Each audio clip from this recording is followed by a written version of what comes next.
Pues buenas tardes a todos, bienvenidos. En esta clase, como os avanzaba hace un momento, nos vamos a centrar exclusivamente en dos artículos que además son importantísimos de la Constitución española, artículos 53 y 54, que son los que forman parte de este capítulo cuarto que da título a nuestra clase y que coincide con su rúbrica de las garantías de las libertades y derechos fundamentales.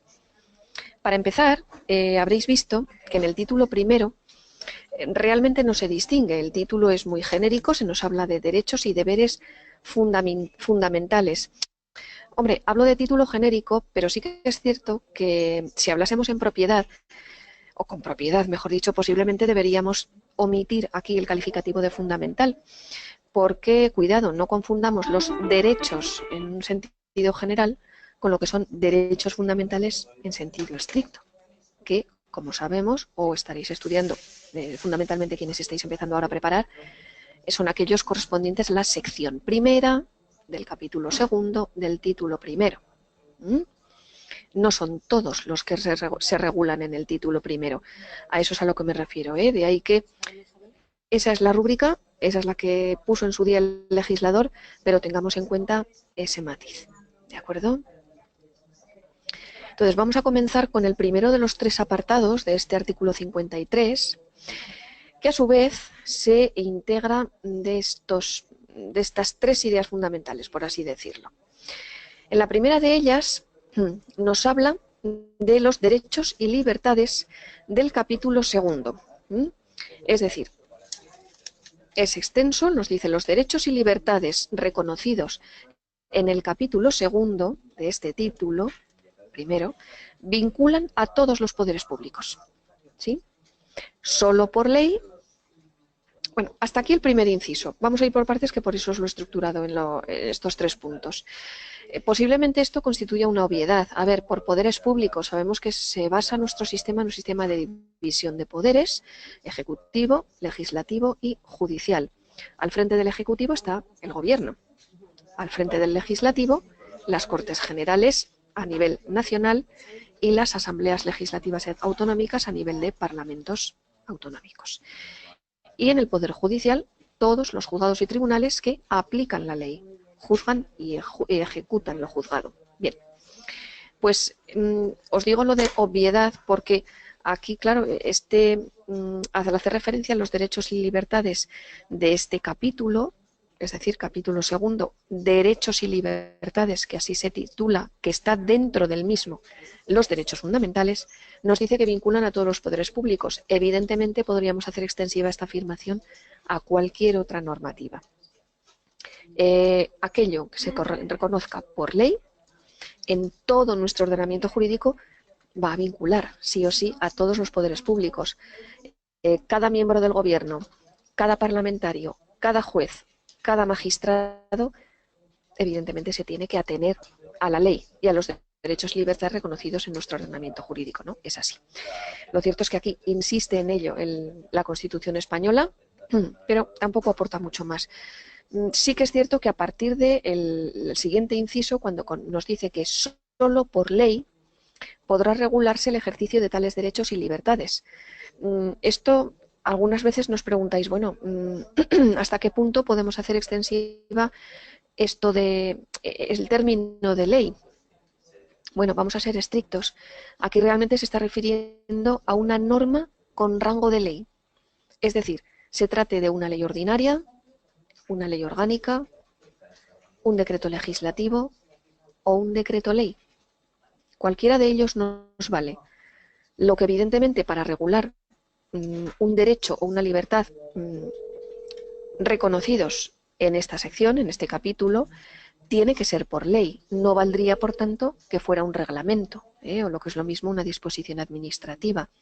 Como sabemos, las normas reglamentarias, los reglamentos, en cuanto al principio de jerarquía, son inferiores a la ley, jerárquicamente hablando. Un reglamento nunca va a poder contradecir lo dispuesto en una ley, ni va a poder modificar o derogar su contenido.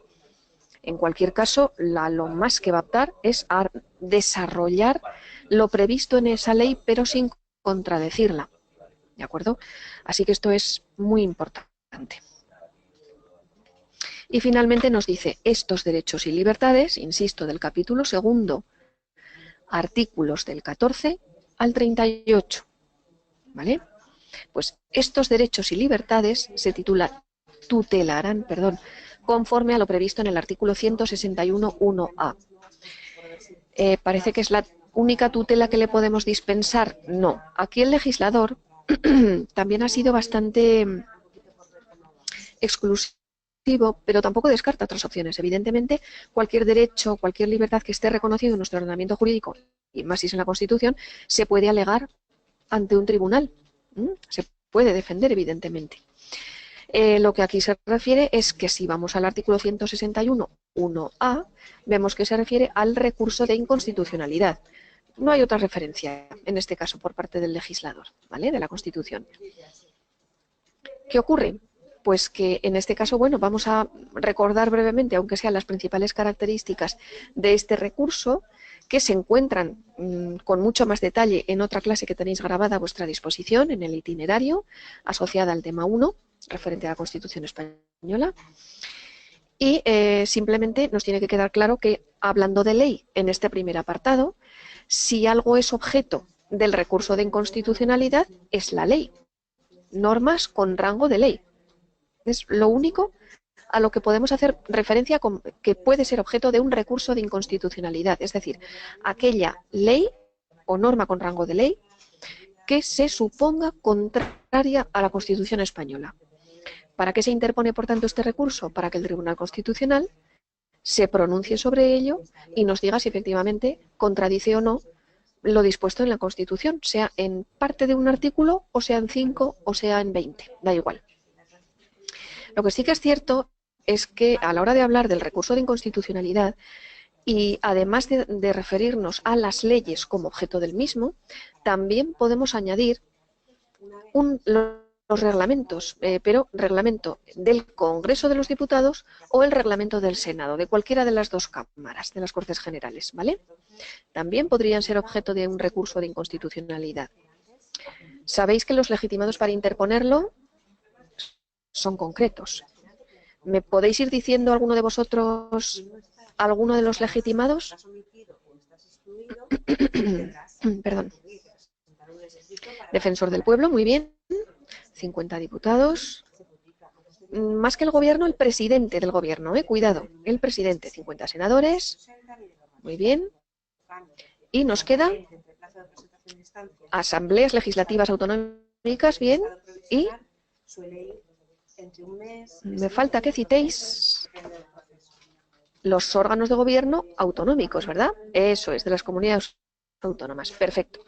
Son legitimados muy concretos, son estos, exclusivamente.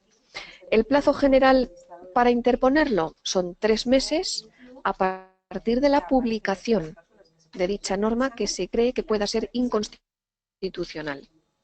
Plazo general, insisto, hay alguna otra excepción, pero lo reservamos para la clase que se centra en este tipo de recursos. La forma que adopta el escrito por el que se interpone este recurso tiene la forma de demanda. Se trasladará a órganos pertinentes para que se pronuncien sobre ello, de los poderes públicos. Y el plazo de que disponen los interesados para hacer alegaciones es de 15 días. A la hora de dictar sentencia, el Tribunal Constitucional dispondrá de 10 días para dictarla, como plazo general. Se puede prorrogar, eso sí, hasta un máximo de 30 si la situación lo requiere. A grandes rasgos, como veis, tampoco interesaba meternos en profundidad en otras cuestiones. Sobre todo aquí de lo que estamos hablando es de las garantías de las libertades y derechos fundamentales. Pero si podemos hacer un pequeño recordatorio, luego nos referiremos al recurso de amparo. ¿Hasta aquí todo entendido? Muy bien. Venga, perfecto, pues seguimos. Le toca el turno al apartado segundo. Nos dice que cualquier ciudadano podrá recabar la tutela de las libertades y derechos reconocidos en el artículo 14 y en la sección primera. Ojo, si el apartado anterior hacía referencia a todo el capítulo segundo, en este caso ya se acota a lo que son los derechos fundamentales propiamente dichos y libertades públicas, es decir, sección primera del capítulo capítulo segundo del título primero. Y además le añadimos el artículo 14. Si os fijáis bien en el texto constitucional, veréis que el artículo 14 es el primero que aparece en el capítulo segundo, pero antes de que comience la sección primera.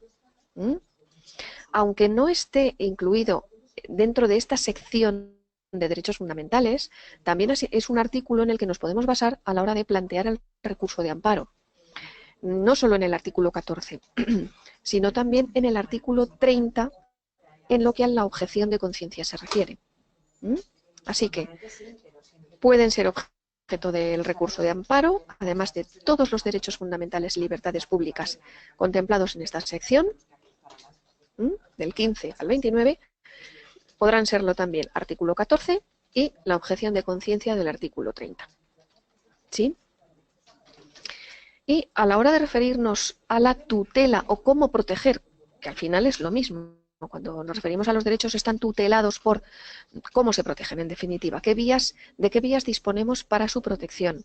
Bueno, pues nos citan dos, en este caso, en este apartado 2 del artículo 53. Procedimiento preferente y sumario ante los tribunales ordinarios y el recurso de amparo. Claro, sobre todo a lo que nos estamos refiriendo es al recurso de amparo, al hablar de qué derechos podemos argumentar o que pueden ser objeto de este recurso si en su momento lo planteamos ante el Tribunal Constitucional. Claro, para interponer el recurso de amparo es necesario que las vías previas se hayan agotado.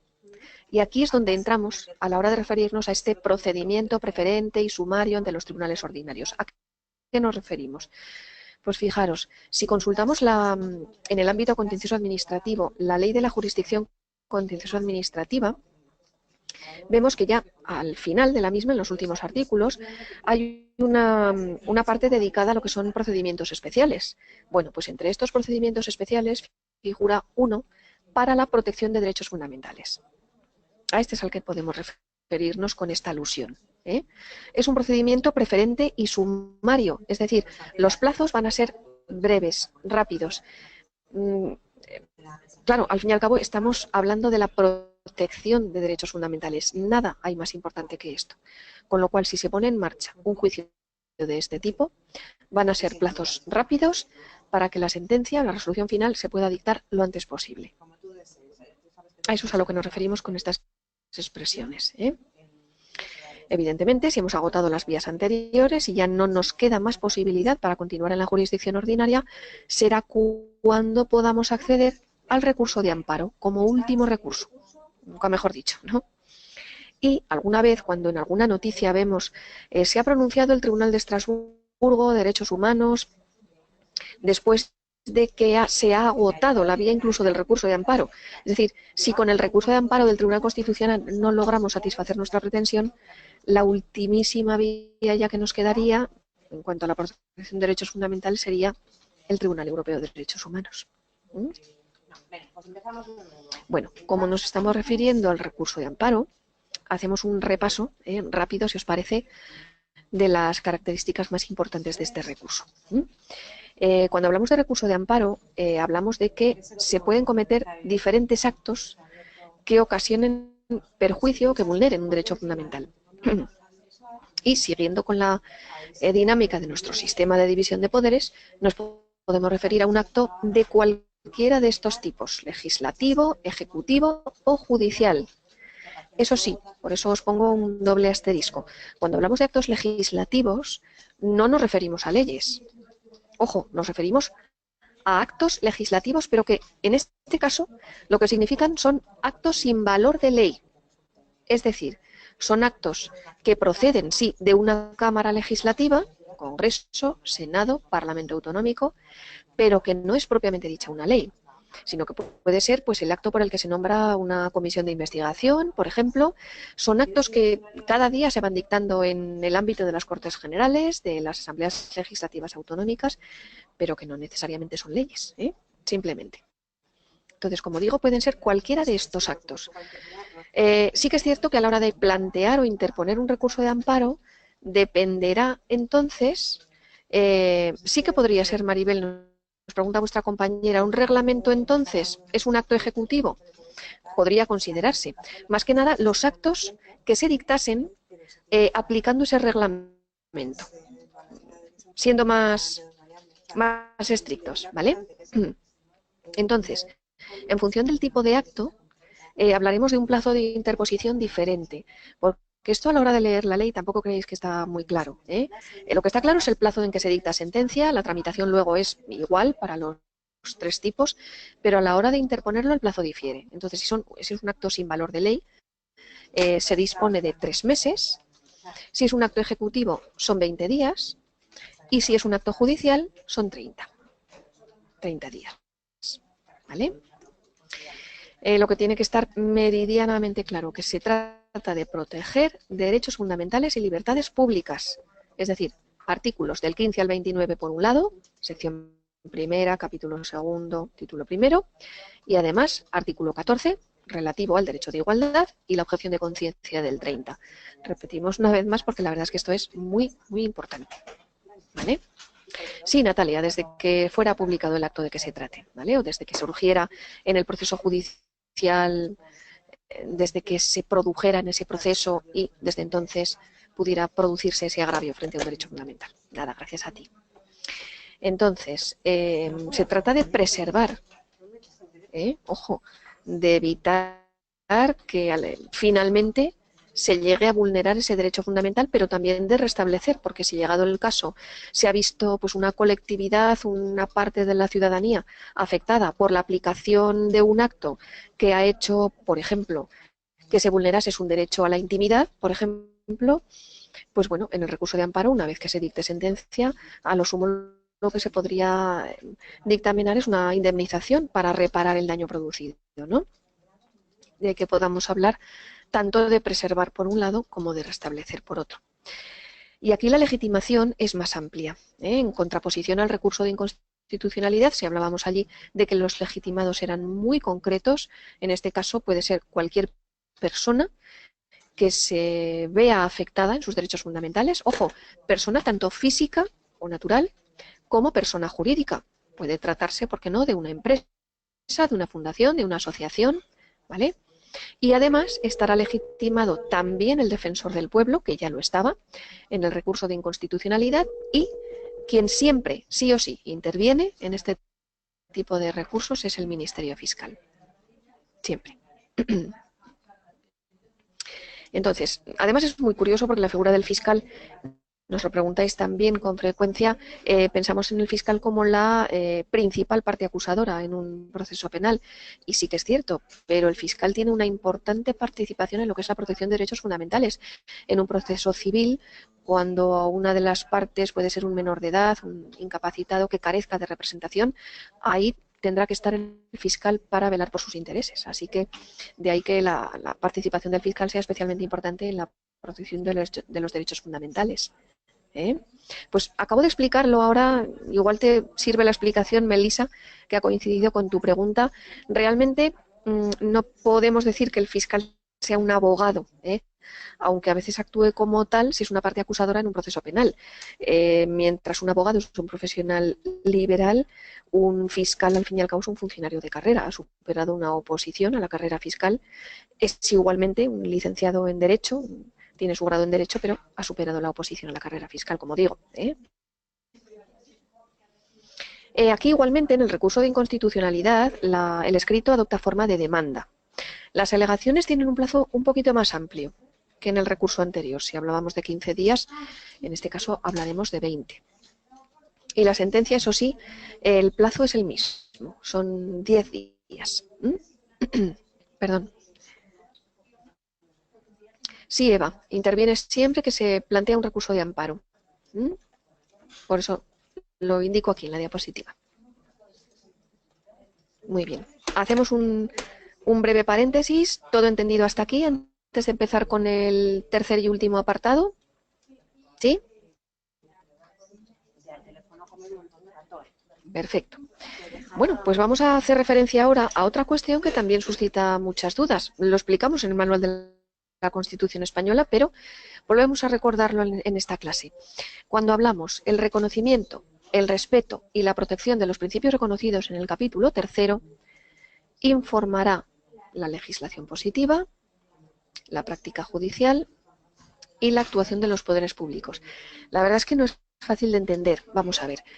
Estamos haciendo referencia, por un lado, al capítulo 3 con los principios, que os pongo así, de la política social económica, principios rectores, es decir, que rigen la política social y económica. En este capítulo, que comprende los artículos del 39 al 52, pues hacemos referencia a cuestiones de índole social y económica en general, es decir, protección al medio ambiente, juventud, seguridad social, protección a la vivienda, etcétera. Entonces, de ahí que el título comprenda pues estas referencias, política social y económica. Pero claro, cuando decimos que en la protección de estos principios afecta a la legislación positiva, a la práctica judicial y a la actuación de los poderes públicos, ¿a qué nos referimos? A ver, legislación positiva, es decir, todo nuestro derecho, jus positum, vendría de una expresión latina de derecho natural, que al fin y al cabo es todo nuestro ordenamiento jurídico, derecho puesto, derecho escrito. Nuestro derecho fundamentalmente se refiere a esto, no solo, ni mucho menos basado en costumbres, aunque sea una de las fuentes del derecho, ¿no? Toda nuestra legislación, todos nuestros códigos, leyes, ¿vale? Entonces, hace muy bien un compañero vuestro de indicarnos que se ha producido una pequeña errata en la palabra respecto. Gracias, Gustavo, porque tienes toda la razón del mundo. Nos estamos refiriendo al respeto, evidentemente, y no a respecto a nada, ¿eh? Así que vamos a omitir la C, ¿vale? Muchas gracias. Lo dicho, informa la legislación positiva, es decir, todo nuestro derecho, a la hora de hacer referencia a cualquiera de estos principios, tiene que respetarlos y tiene que respetar fundamentalmente lo que está diciendo la Constitución española, ¿vale? La práctica judicial no es ni más ni menos que todas las decisiones que se tomen en juzgados y tribunales. Tienen que respetarse estos derechos. Y a la hora de hablar de la actuación de cualquiera de los poderes públicos, administración pública, cualquiera de las oficinas judiciales, cualquiera de las cámaras legislativas, evidentemente tienen que reconocer y respetar estos derechos. Claro, me podréis decir, bueno, pues esto es otra obviedad de la Constitución española. Sí, es posible. Pero ¿qué pasa? Que aquí el legislador lo que no ha querido es que perdiera fuerza, lo que aquí se reconoce. Cuando hablamos de derecho fundamental, como hemos visto antes, hablamos de protección a la vida, a la integridad física, a la libertad ideológica, a la inviolabilidad del domicilio. Claro, son cuestiones, derechos fundamentales, pero también es importante que todos estos principios a los que yo me he referido se protejan también. Posiblemente si el legislador aquí no hubiera hecho ninguna referencia, parece que, bueno, pues se quedan en saco roto, ¿no? En papel mojado, como se suele decir. Y igualmente todos estos derechos los respaldan leyes que los desarrollan. Ahora vamos a poner unos ejemplos. Pero a través de estas leyes que los desarrollan, y que es a lo que se refiere a continuación en este apartado, podremos servirnos de sus leyes para alegarlo ante un juez, un tribunal, y conseguir ese respeto o esa protección, ¿eh? Así que cuando decimos estos principios podrán ser alegados ante la jurisdicción ordinaria, cualquier juzgado o tribunal, conforme a las leyes que los desarrollen, nos referimos a eso. Así que yo os pongo estos ejemplos, pero podríamos poner muchísimos más. Cuando hablamos de que se ha podido cometer una vulneración de los derechos de los consumidores y usuarios, es porque también lo contempla y lo desarrolla esta ley que os pongo aquí, ley de 29 de diciembre de 2006. O cuando hablamos de una cuestión de seguridad social, Real Decreto Legislativo, 30 de octubre de 2015, por el que se aprueba el texto refundido Ley General de la Seguridad Social. O medidas urgentes de apoyo a la vivienda, ley de 1980, o medidas urgentes en materia de medio ambiente, también es una ley, Real Decreto Ley, en este caso, de 2012. Cualquiera de estas leyes y muchas más, pues de ellas nos podemos servir ante un juez o tribunal para proteger precisamente estos principios. ¿Vale? Esto es todo lo que podemos comentar de este artículo 53, porque sus apartados la verdad es que dan bastante de sí. Y ya finalmente nos quedaría el artículo 54, que es el siguiente, que forma parte de este capítulo cuarto de la Constitución española. y es el defensor del pueblo. Sabemos que otra de las vías, no ya exclusivamente judicial, sino más bien administrativa, ¿verdad?, para proteger los derechos fundamentales y las libertades públicas es el defensor del pueblo. Esta figura se ha de regular por ley orgánica, necesariamente. Aquí es uno de los artículos, además, que encontramos en los que específicamente se indica que una institución se ha de regular por ley orgánica. ¿Por qué os digo esto? Pues porque si estudiamos lo referente a las leyes orgánicas, sabemos que, como artículo general, tenemos el artículo 81, que es el que nos indica qué tipo de materias, qué tipo de asuntos se van a regular sí o sí por ley orgánica. Y ahí nos cita pues el derecho al electoral general, estatutos de autonomía y derechos fundamentales. Pero claro, también indica como una especie de cláusula residual que en cualquier otro caso que la ley considere, la Constitución, que tiene que regularse por ley orgánica, así se decidirá, ¿no? Y este es uno de los ejemplos, el artículo 54. De hecho, la ley de 1981, que continúa vigente, es una ley orgánica, la que regula la figura del defensor del pueblo. Lo designan las Cortes Generales. De hecho, existe una comisión mixta, Congreso-Senado, que es la que actúa para proponer en su caso al Pleno posibles candidatos. Siempre su principal cometido va a ser la defensa de los derechos del título primero, en general, de los derechos y deberes fundamentales.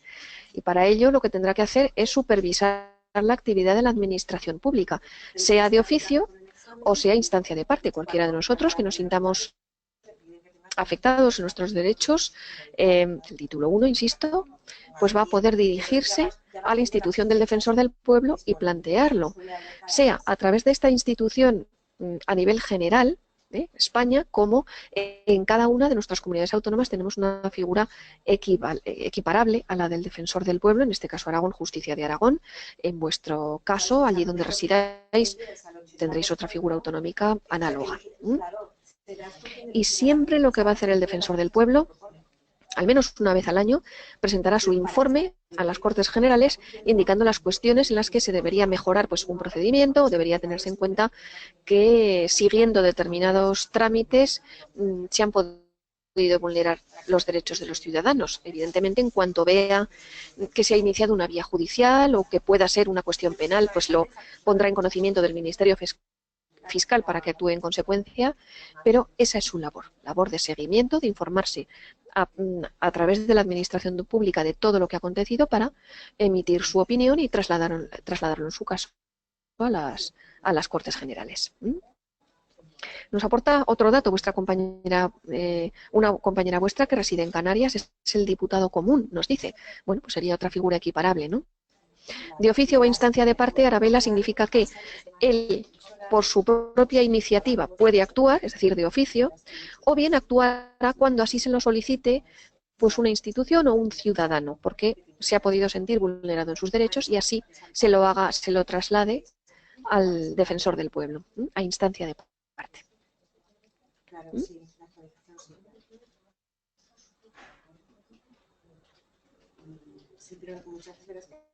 Como yo os avanzaba, su ley orgánica sigue siendo de 1981, de 6 de abril, sigue vigente. Hacemos un pequeño inciso, por favor. Uno de vuestros compañeros me está preguntando qué diferencia hay entre un magistrado y un juez. A ver, un juez, estamos haciendo referencia a que es titular de un órgano unipersonal, es decir, de un juzgado. En un juzgado de primera instancia, dependerá del tipo de juzgado también, cuando se aprueba la oposición a la carrera judicial, recién ingresado, tu categoría es la categoría de juez, simplemente. Pero hay juzgados que por su volumen de asuntos, si son capitales de provincia especialmente, o especializados en según qué asuntos penales, al frente del juzgado hay un juez con categoría de magistrado, es decir, estará especializado en algún ámbito, en alguna materia concreta y por tanto ya tiene esa categoría, digamos, de magistrado.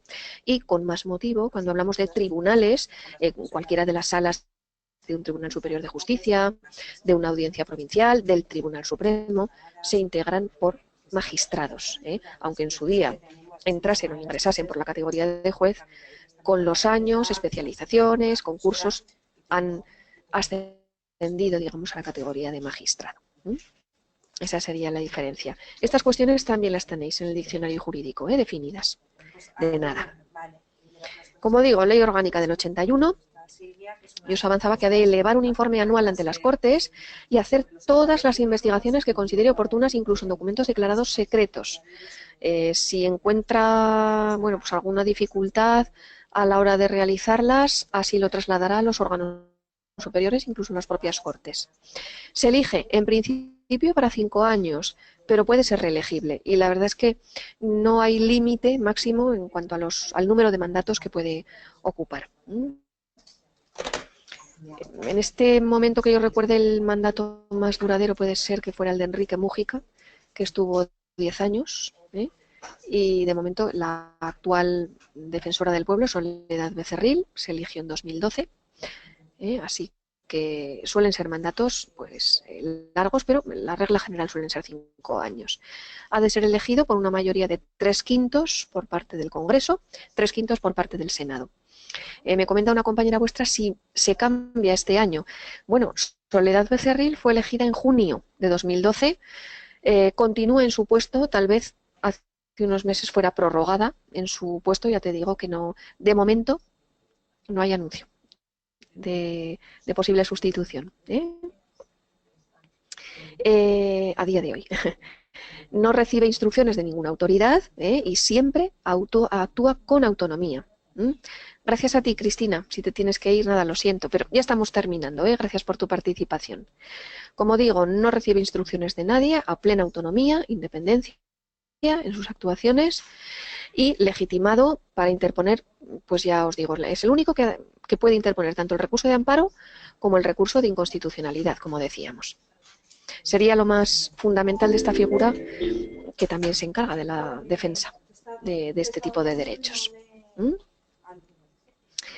Y bueno, hasta aquí la clase de hoy, que hemos basado en el análisis lo más pormenorizado posible de este capítulo 4. Muchas gracias, Maribel. Espero que os haya resultado interesante. Si antes de terminar me queréis preguntar alguna duda, aquí estamos.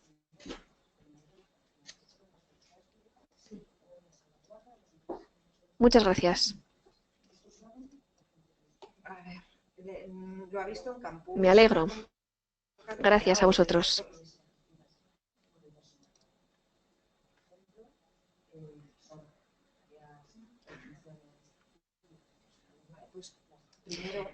De nada, chicos. Muchas gracias a vosotros de nuevo, de verdad. El jueves, de nuevo, nos vemos en otra clase. Y lo dicho, ante cualquier duda o consulta que tengáis, por la mensajería o por teléfono, estamos a vuestra disposición, ¿vale? Dime. Me hace una pregunta una compañera vuestra acerca de la posible dimisión del defensor del pueblo, que quién ocupa su lugar hasta la nueva elección. Pues mira, en un par de ocasiones por lo menos ha habido otra persona, sería el primer adjunto, se sirve de 2 adjuntos fundamentalmente para posibles sustituciones, ausencias y demás, y con carácter, digamos, como defensor del pueblo en funciones, el tiempo que le resta para su mandato lo puede ocupar el adjunto primero, hasta la nueva elección. Eso es el temario específico de servicios sociales. Sí, veo que le han dado en las cosas, entonces el módulo como tal no habrá claro porque no la preparamos, yo no la he realizado en campo, no me sonaba. Bueno, estaba contestando a otra compañera vuestra, que ya era una consulta más personal. Lo dicho, nos vemos en siguientes clases y de nuevo gracias por vuestra participación. Venga, un abrazo. Hasta luego.